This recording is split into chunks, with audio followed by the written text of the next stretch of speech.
Nah, jadi bab 52 sampai 54 ini ngebahas tentang pertanyaan orang yang terakhir, tentang takut dan harap. Gimana caranya memposisikan atau ya bersikap takut dan bersikap harap tuh gimana sih, gimana caranya berimbang dan tepat gitu. Nah, kebetulan banget pas orang baca ternyata materinya berkaitan dengan hal itu. Eee, bab 52 tuh pertama tentang keutamaan roja atau berharap. Nah, ayatnya tuh ini, ada yang mau membacakan karena hadisnya cuma 8 jadi kemungkinan bakalan kurang dari 10 orang. Yang bacain. Quran deh. Mungkin boleh, sok, Mas. Ayat fasatadkuru nama aku lulakum wa ufawwidu amri ilallah innallaha basirum bil ibad. Artinya, kelak kamu akan ingat kepada apa yang kukatakan kepada kamu, dan aku menyerahkan urusanku kepada Allah, sesungguhnya Allah Maha melihat akan hamba-hambanya. Oke. Makasih As, udah membacakan. Jadi ayat ini tuh dikaitkan dengan harap itu, kalau tafsirnya ya dari orang nyari dari tafsir web itu, dari Kementerian Agama RI, artinya itu maka demikian dengan demikian kelak kamu akan ingat dan mengakui kebenaran yang aku sampaikan kepada kamu, dan bahkan apa yang kukatakan kepadamu selama ini, sesuatu yang layak untuk diyakini. Dan oleh sebab itu aku menyerahkan seluruh urusanku hanya kepada Allah. Sungguh Allah Maha melihat akan apa yang diperbuat oleh hamba-hambanya dan akan memberi balasan yang setimpal dengan apa yang diperbuat. Demikianlah dikisahkan bahwa seruan yang disampaikan oleh seorang mukmin yang menyembunyikan keimanan itu tidak diterima oleh Firaun dan pengikutnya Firaun. Jadi intinya, kalau yang orang tangkap dari, ayat ini tuh, eee, di zamannya Firaun ya, di mana orang untuk beriman tuh sangat sulit ya, dan di sini tuh, ya dia hanya berharap kepada Allah gitu, menyerahkan urusannya hanya kepada Allah gitu. Kan di zamannya Firaun orang-orang yang beriman tuh ya beda sama kondisi sama kita ya, kita bebas untuk memilih keyakinan dan sebagainya, termasuk dalam beragama Islam. Dan di sini, eee, ya kalau misalkan ngelihat teksnya ya, dan aku menyerahkan urusan kepada Allah. Sesungguhnya Allah Maha melihat akan hamba-hambanya. Terus selanjutnya ayat 45. Ada yang mau bacain ayat 45?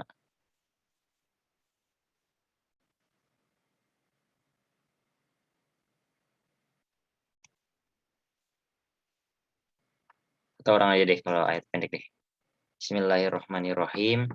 Fawaqahullahu sayyi'ati ma makaru wa haqa li fir'auna su'ul adzab. Artinya maka Allah memeliharanya dari kejahatan tipu daya mereka dan Firaun beserta kaumnya dikepung oleh azab yang amat buruk. Jadi ini lanjutannya ya, lanjutan ayat Al-Mu'min atau Ghafir, sekarang tadi ayat 44, sekarang ayat 45.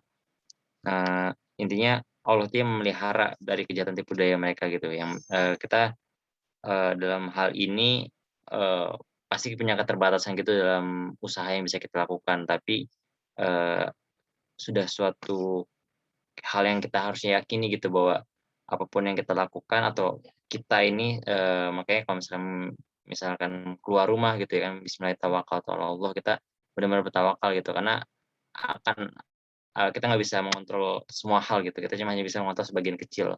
Dan dalam konteks, seorang mukmin yang ada di zamannya Firaun tadi, maka mukmin itu tuh yang pelihara ti Allah gitu dari kejahatan tipu daya Firaun beserta kaum. Dan akhirnya kaum, nya Firaun itu dikepung oleh azab yang amat buruk, seperti itu.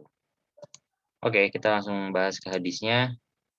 Ada yang membacakan hadisnya?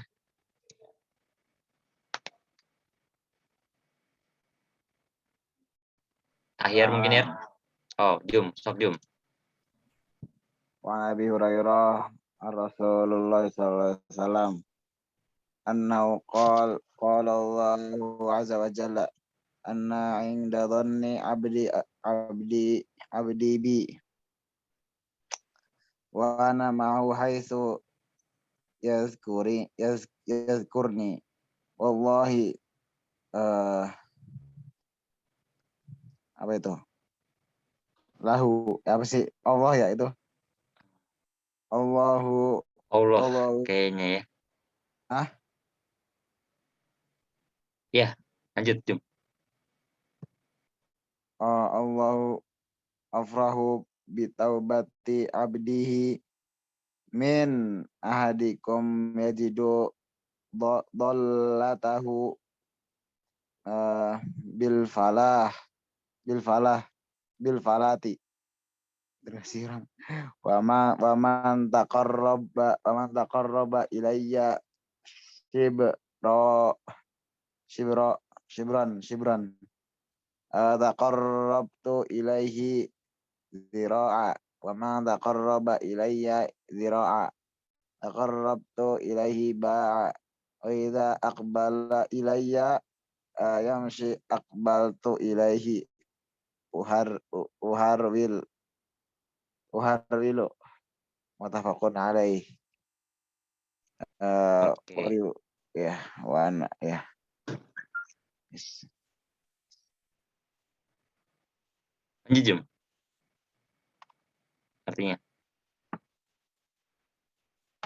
Oh iya, dari Abu Hurairah radhiyallahu anhu Rasulullah SAW bersabda, Allah berfirman, aku berada di dalam prasangkaan hambaku kepadaku dan aku selalu bersamanya selama ia mengingat kepadaku dan aku selalu bersamanya selama ia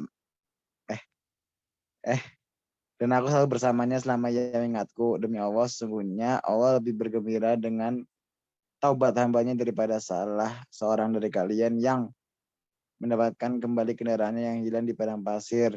Barang siapa yang mendekatkan diri kepadaku secengkal, maka aku mendekat diri kepadanya sehasta. Dan barang siapa yang mendekatkan diri kepada sehasta, dan barang siapa yang mendekatkan diri kepadaku sehasta, maka aku mendekatkan diri kepadanya sedepak. Jika dia mendatangiku dengan berjalan, maka aku mendatanginya sambil berlari. Di sini adalah sahih. Oke. Udah nggak usah lanjutin. Inti artinya hadisnya yang ini aja. Makasih Jum udah bacain.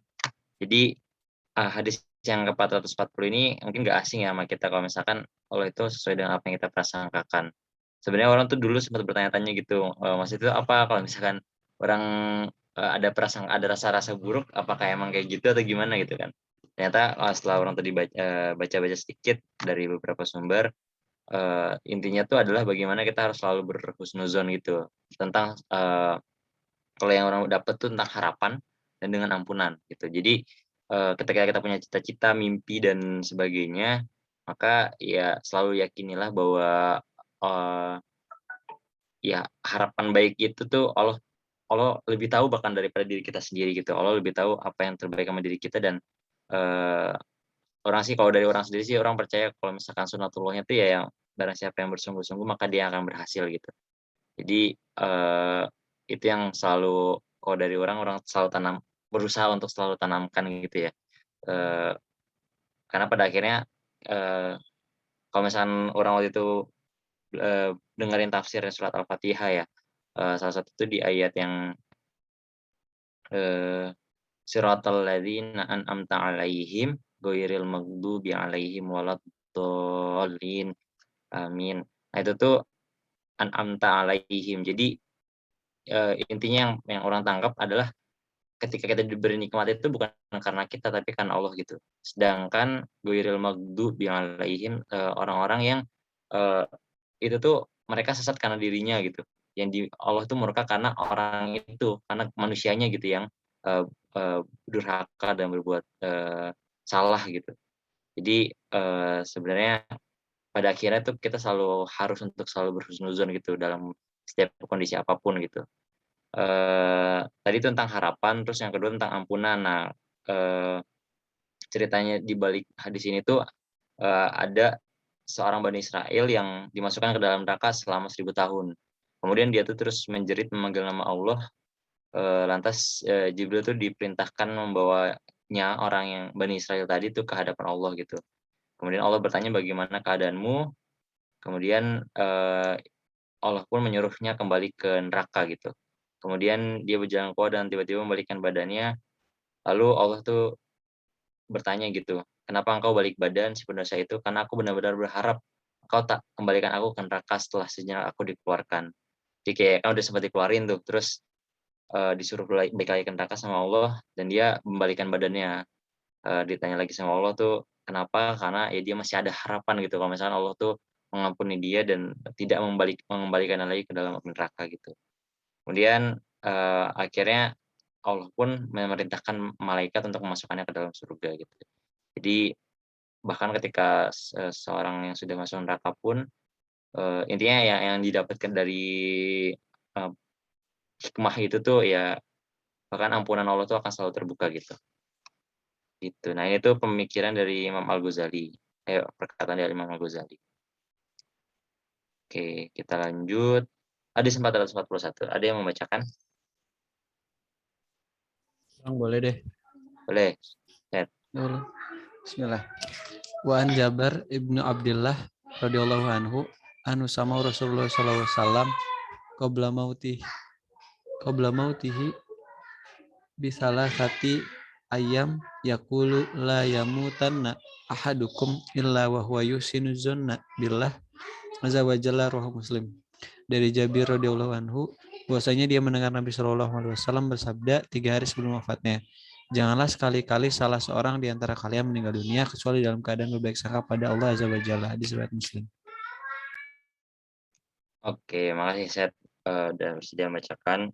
Jadi hadis ini juga sama ya tentang bagaimana kita harus selalu berbaik sangka dan udah cukup jelas di sini, bahkan jangan sekali-sekali kita, meninggal kecuali dalam berbaik sangka. Jadi, harus terus kita latih dan kita tanamkan keyakinan itu dan perasaan itu. Lanjut, ini mungkin artinya aja langsung, ada yang membacain hadis ke-442? Bismillahirrahmanirrahim. Dari Anas, dia berkata, saya mendengar Rasulullah SAW bersabda, Allah berfirman, wahai manusia, selama kamu berdoa dan berharap kepadaku, maka aku akan mengampunimu, dan aku tidak peduli amalan apa saja yang ada padamu. Wahai manusia, seandainya dosamu membumbung tinggi sampai ke langit, kemudian engkau memohon ampun kepadaku, aku pasti mengampunimu. Wahai manusia, seandainya engkau mendatangiku dengan dosa-dosa sebesar bumi, namun kamu tidak menyekutukanku dengan sesuatu apapun, maka aku akan mendatangimu dengan ampunan sebesar bumi. Hadis riwayat Tirmizi, ia berkata hadis hasan. Oke, makasih Ad. Jadi hadis ini juga, pesannya sama ya, bahwa ampunan Allah itu seluas itu gitu. Ya ini analogi-analoginya bahwa kalau misalkan dosa kita membung langit, maka tetap diampuni. Misal dosa kita sebesar bumi, maka dia akan ditetapkan ampunan sebesar itu pula. Udah cukup jelas ya. Kita lanjut ke bab 53. Bab 53 ini topiknya menarik banget yang waktu itu orang tanyain tentang gimana caranya kita memadukan antara takut sama harap, kan kayak ada bingung gitu kan. Kadang penempatannya tidak pas atau ya jadi nggak tepat gitu. Nah, waktu itu orang kayak bertanya gitu dan ini kita bahas bareng-bareng. Oke, ada yang mau bacain ayatnya? Surat Al-A'raf ayat 99.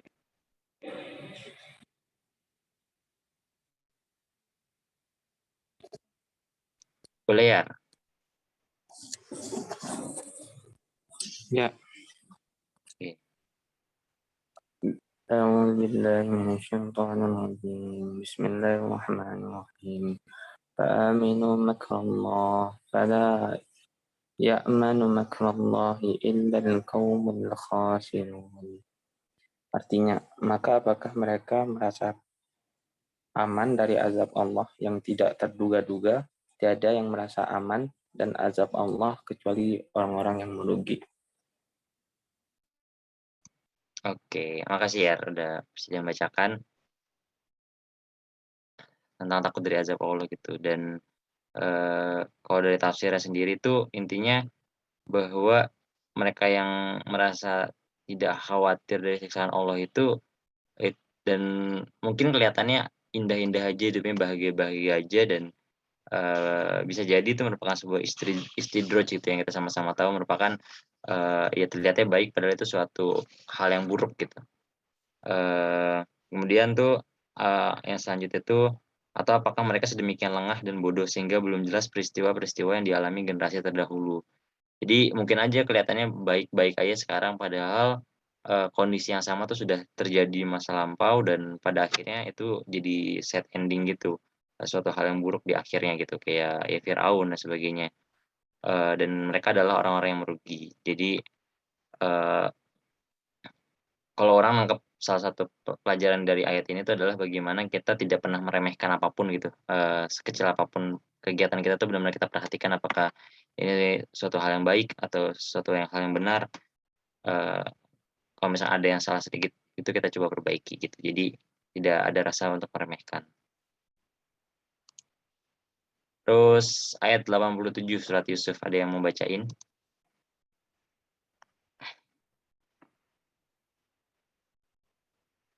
Galaram mungkin Galaram?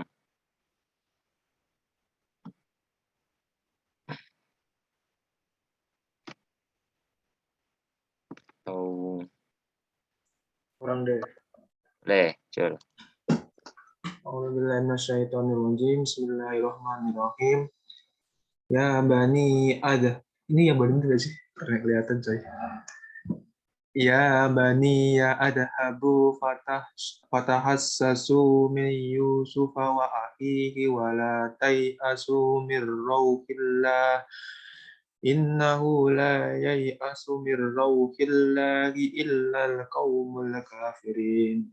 Terjemahan artinya, hai anak-anakku, pergilah kamu, maka carilah berita tentang Yusuf dan saudaranya, dan jangan kamu berputus asa dari rahmat Allah. Sesungguhnya tiada berputus asa dari rahmat Allah, melainkan kaum yang kafir. Subhanallah. Oke, makasih Cul udah bersedia membacakan. Jadi ya bani yadhhabu, dan selanjutnya artinya, hai anak-anakku, pergilah kamu, ini tentang Nabi Yakub ya, ketika Nabi Yusuf tuh hilang karena, apa namanya, irinya saudara-saudaranya. Di situ kondisinya Nabi Yakub tuh belum tahu kondisi Nabi Yusuf tuh kayak gimana kalau misalkan kita baca di tafsirannya. Eee, Kalau misalkan yang orang waktu itu pernah dengar juga ya, tafsirnya dari Ustaz Noman Ali Khan, Nabi Yakub tuh juga nangis gitu, sampai buta kan ya. Dan, sebenarnya berarti kalau itu tuh salah satu pelajaran yang Ustaz Noman kasih itu sebenarnya menangis atau sedih itu bukan sesuatu hal yang menunjukkan bahwa kita nggak yakin sama Allah gitu, akan pertolongan Allah itu, justru ketika kita nangis dan benar-benar memohon sama Allah itu tuh justru mendekatkan diri kita kepada Allah itu suatu hal yang baik gitu dan, kalau menurut orang itu suatu hal yang wajar sih, kayak nggak mungkin ada orang yang benar-benar sangat kuat gitu dan, eee, apa ya, nggak pernah merasa sedih gitu. Dan di sini tuh intinya pesannya adalah, ketika dalam kondisi yang seperti itu Nabi Yakub tetap yakin gitu dan jangan kamu berputus asa dari rahmat Allah gitu, yakin kalau misalkan kondisinya akan, membaik dan Nabi Yusuf akan, bertemu lagi dengan Nabi Yakub, gitu. Hadis 443, ada yang mau bacain?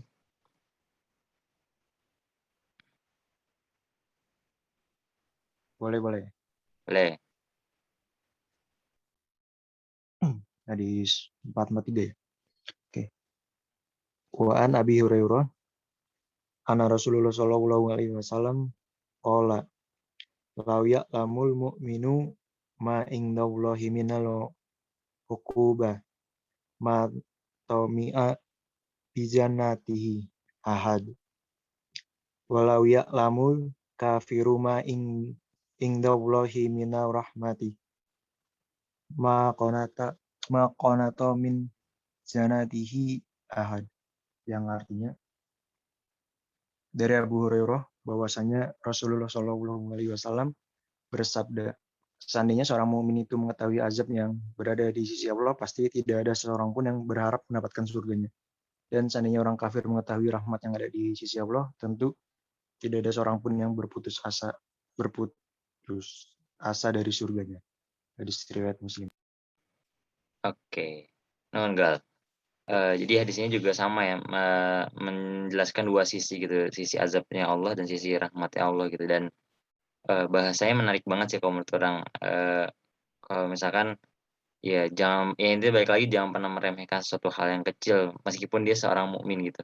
Bahkan ketika seorang mukmin itu mengetahui azab, yang berada di sisi Allah, ya kayak udah, kalau orang menangkapnya ya mungkin dari teman-teman yang lain ada, ini penjelasan yang lebih, ini, cuman kalau misalkan dari, orang pribadi itu melihatnya ya saking semenakutkannya itu gitu, eee, jadi kayak udah bisa dibilang pasrah atau bener-bener ya namanya orang bener-bener takut gimana gitu ya. Dan di kondisi sebaliknya gitu kalau misalkan, ketika orang kafir bahkan ya orang yang, tidak beriman, mereka mengetahui rahmat Allah maka mereka tidak akan pernah putus asa dari surganya Allah gitu. Oke, kita lanjut lagi, hadis 444 ada yang mau bacain? Udah semuanya ya? Siapa yang belum? Fadlan, Riko, ada yang mau? Fadlan, Rik, Fadlan, Riko, udah. Ada dari Fadlan atau Riko atau dari yang lain juga sabi sih kalau mau ulang lagi.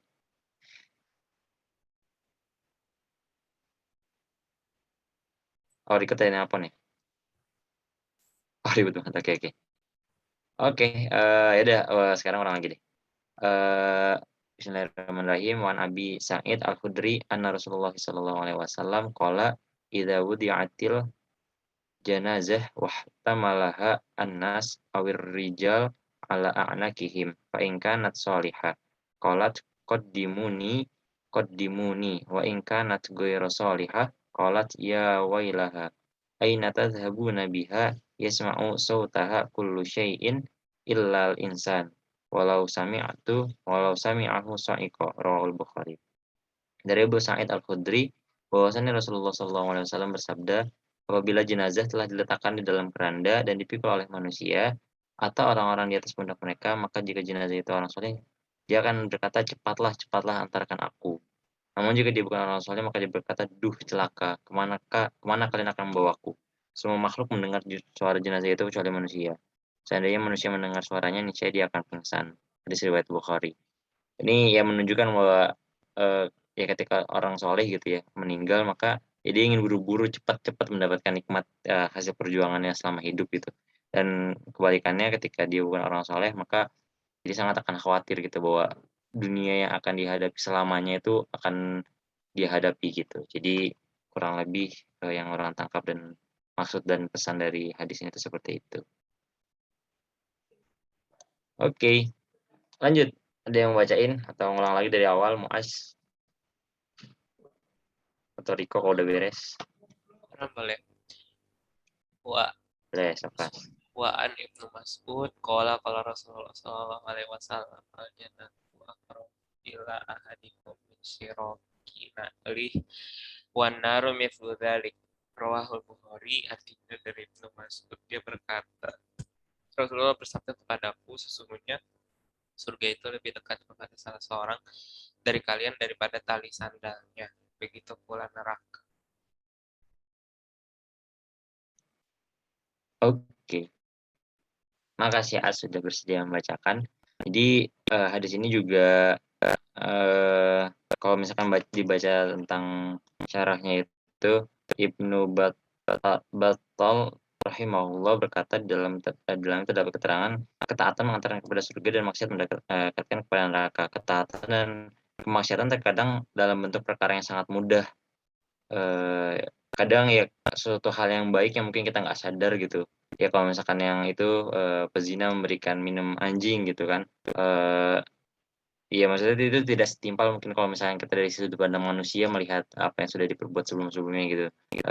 Hal-hal yang kecil mungkin kita nggak tahu apa yang menyebabkan kita masuk surga dan hal-hal apa yang bisa menyebabkan kita masuk ke neraka tuh kita juga nggak tahu dosa apa yang, menjadi penyebab utamanya gitu. Jadi pada akhirnya kita tidak bisa meremehkan kedua hal itu. Setiap kebaikan benar-benar harus kita, lakukan dengan secara maksimal dan, setiap keburukan kita harus benar-benar hindari secara maksimal, kayak gitu. Bab 54 keutamaan menangis karena takut dan rindu kepada Allah Subhanahu wa taala. Ada yang mau bacain tadi habis Muas siapa ya? Lupa. Seti ya? Oke, boleh. A'udzubillahi minasyaitonir rajim. Wa yakhruna lil adqani yabkuna wa yaziduhum khushu'a. Artinya, dan mereka menyungkur atas muka mereka sambil menangis dan mereka bertambah khusyuk. Oke, makasih Zed udah membacakan. Jadi kalau misalnya kita bacakan dari tafsirnya ya, dan mereka menyungkurkan wajah mereka sekali lagi dan demi seterusnya sambil menangis karena takut kepada Allah, dan mereka bertambah khusyuk gitu. Jadi korelasi antara takut, mereka akan bertambah khusyuk gitu setiap kali dibacakan ayat-ayat Al-Quran. Katakanlah wahai Nabi Muhammad kepada orang-orang musyrik, maka serulah Allah atau serulah Ar-Rahman, Dia yang Maha Pengasih. Jangan ragu engkau menyeru kedua nama tersebut, sebab keduanya adalah nama Tuhan. Nah, intinya selanjutnya adalah penjelasan selanjutnya ya, tapi pesan utamanya adalah menangis itu karena rasa takut itu akan menambahkan kekhusyuan gitu. Lalu apakah kita harus selalu menangis dan sebagainya gitu? Nah, nanti akan dijelaskan oleh hadis berikutnya.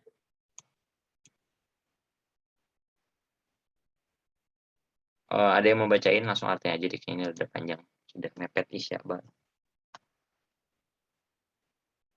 Tadi bisa itu siapa?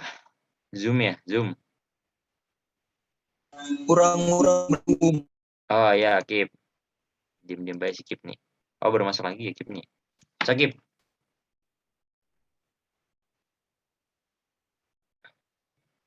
Halo. Cek suara orang masuk nggak? Masuk.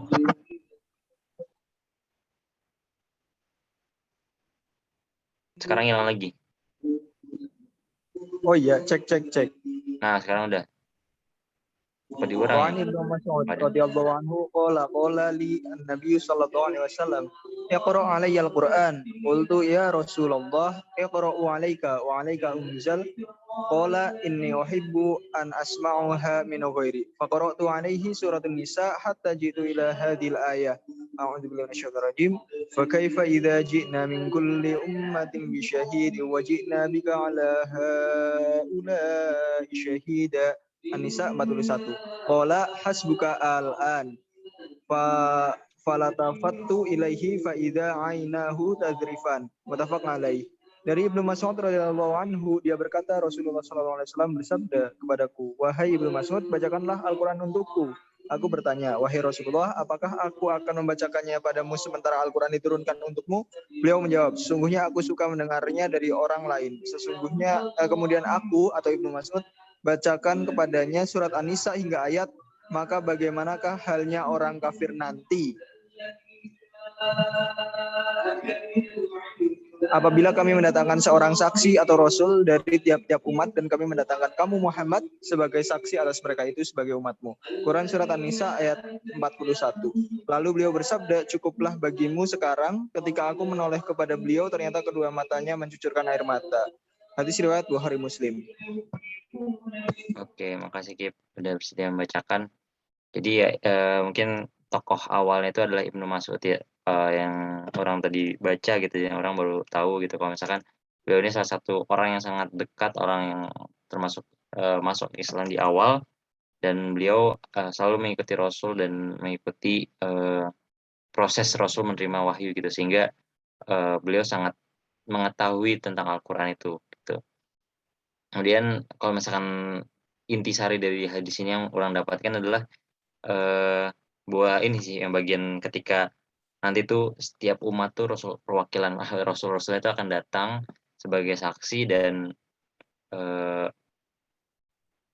ya Rasul ketika sudah sampai di ayat itu tuh minta untuk kepada Ibnu Mas'ud untuk berhenti gitu, dan Rasul langsung menangis gitu. Entah orang nggak tahu ya, menangis di sini ya mungkin sedih kali ya terhadap umat yang ya mungkin Rasul merasa itu menjadi tanggung jawabnya, atau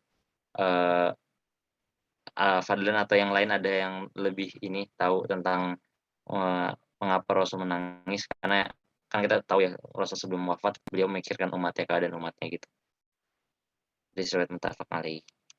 Oke, hadis terakhir hadis 447. Ada yang mau bacain? Fadlan atau Riko yang udah Kalau udah. Aku. Oh, Sakri. Wangan Anas kola khotob ya. Kola khotobi Rasulullah sallallahu alaihi wasallam khutbatan ma sami'tu mislaha qattu faqalu law ta'lamu nama lamu la dohiktum qalilan wala bakaitum kasiron qala fakhotos bu Rasulullah SAW wujuhahum walahum khoninun. Ini apa? Muntafaq alaih wasabako bayanuhu fi babil khaufi. Dari Anas radhiyallahu an, dia berkata Rasulullah SAW pernah berkhutbah yang belum pernah aku dengar sama sekali sebelumnya. Beliau bersabda, seandainya kalian mengetahui apa yang aku ketahui, niscaya kalian akan banyak menangis dan sedikit tertawa. Anas berkata, maka para sahabat Rasulullah SAW menutupi muka mereka dan suara isak tangis mereka pun terdengar. Hadis riwayat muttafaq alaih. Penjelasan hadis ini telah disebutkan dalam bab khauf. Oke, kayaknya makasih Erik udah bersedia membacakannya. Hadis ini udah dijelaskan di bab khauf ya. Orang lupa hadis bab keberapa. Seingat orang hadisnya tuh ya Rasulullah tahu kondisinya ya, melihat kondisi yang kita tidak bisa tahu gitu. Dan mungkin ada yang waktu itu kebagian bab khauf atau yang tahu tentang syarah hadis ini lebih lanjut bisa nanti nambahin. Tapi salah satu yang orang dapatkan gitu dari makna hadis ini, apakah sebenarnya maksudnya banyak menangis dan sedikit tertawa, apa kita bagaimana sih senda gurau yang diperbolehkan dalam Islam gitu, bercanda gitu, ngguyon. Nah sebenarnya itu diperbolehkan dalam Islam, cuman ya terjadi pergeseran gitu bahwa itu tuh menjadi suatu hal yang utama gitu. Dan kalau misalkan pada akhirnya itu tuh diperbolehkan karena ya kita sama-sama tahu kalau misalnya kita terlalu serius atau bebannya berat dan tidak ada hiburan dan sebagainya kan ya manusia butuh relax kan seperti itu. Jadi tetap pada akhirnya gimana cara kita tetap sesuai dengan batasan gitu, jangan berbohong atau jangan berlebihan. Dan kalau misalkan pesannya itu ya itu tuh menjadi selingan gitu, senda gurau itu menjadi selingan bukan yang menjadi utama gitu. Dan rasa khawatir dan sedih itu menjadi diutamakan karena itu yang akan menambahkan kekhusyuan kita dalam beribadah atau dalam melakukan aktivitas yang lain gitu. Nah itu udah hadis terakhir.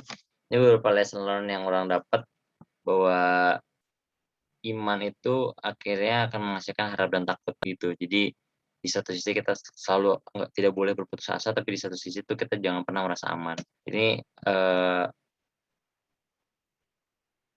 implikasinya adalah kita jangan pernah meremehkan gitu, jangan pernah meremehkan hal-hal baik sekecil apapun, jangan pernah merasa udah kayak masa depan suram dan sebagainya gitu, tapi jangan juga meremehkan ya udahlah ini dosa-dosa kecil dan sebagainya gitu ya. Sebisa mungkin kita berusaha semaksimal mungkin sama-sama buat ya tidak meremehkan dan jangan pernah berputus asa gitu. Terus yang kedua, ini sebenarnya poin utama juga ya tentang bagaimana kita pada akhirnya selalu berhusnuzon gitu kepada Allah apapun itu. Ya intinya setiap perbuatan atau setiap kejadian apapun dalam hidup kita tuh harus kita usahakan bagaimana caranya supaya itu kita mendapatkan hikmah yang buat kita semakin dekat kepada Allah dan semakin yakin bahwa segala sesuatu yang Allah berikan itu pasti baik gitu. Terus tadi tentang bersenda gurau itu boleh, tapi tidak boleh berlebihan dan melewati batasan-batasan. Lain-lain mungkin dari yang di sini ada mendapatkan pelajaran lain bisa disampaikan. Dan terakhir mohon maaf kalau misalkan ada yang keliru tolong dikoreksi, karena tadi ada beberapa hal yang tadi orang sampaikan itu orang belum nemuin, kan biasanya orang nyarinya tuh dari website biasanya kayak Republika atau NU Online atau Muhammadiyah gitu atau gitu-gitulah pokoknya referensi yang cukup kredibel. Nah, kalau misalnya nggak nemu, ya biasanya orang melihat dari teksnya aja sih dan mencoba memaknainya sendiri gitu. Jadi kalau misalkan ada yang salah atau keliru mau dikoreksi, wallahu a'lam bishawab. Terus atur nuhun, kalau misalnya ada yang mau didiskusikan, sok.